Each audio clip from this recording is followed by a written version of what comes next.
maybe we shouldn't play. No, I want to play. Wait, who's the ghost? You are. 1, 2, 3, 4, 5, 6, 7. Release the one ignored by heaven.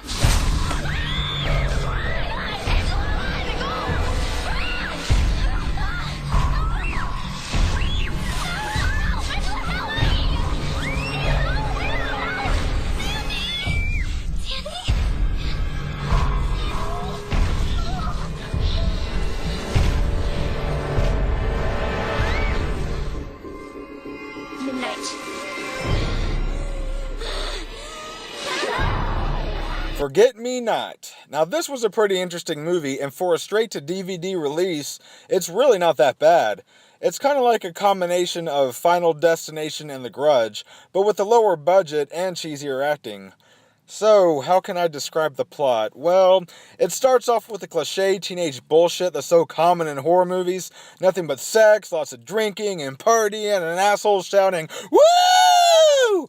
Yeah, I wasn't too impressed at first, but about 15 minutes into it, all of them go to the cemetery to play a game that they used to play as kids, where one person is a ghost, and they all run around trying to hide, and if you get caught, you become a ghost, and then you team up to go after the other people who are hiding.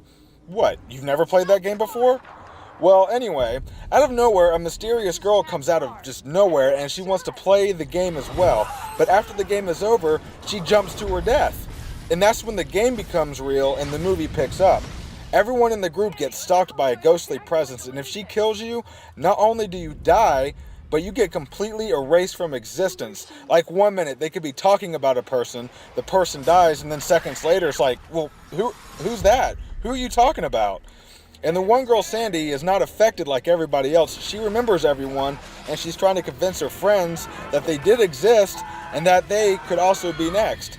She tries to prove that she isn't crazy as she watches everything change around her. And she has to find out who or what is making this happen. Like I said, it's very interesting and executed fairly well. Some of the acting and dialogue can be irritating at times, but it makes up for it with some pretty intense and clever death scenes.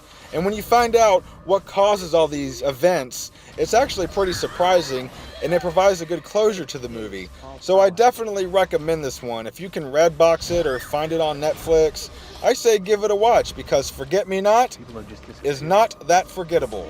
Or something like that. I don't, that was a lame way to end that review. Fuck it, I'm done. Please, I was your best friend. All I wanted was you. I'll never forget you. I promise.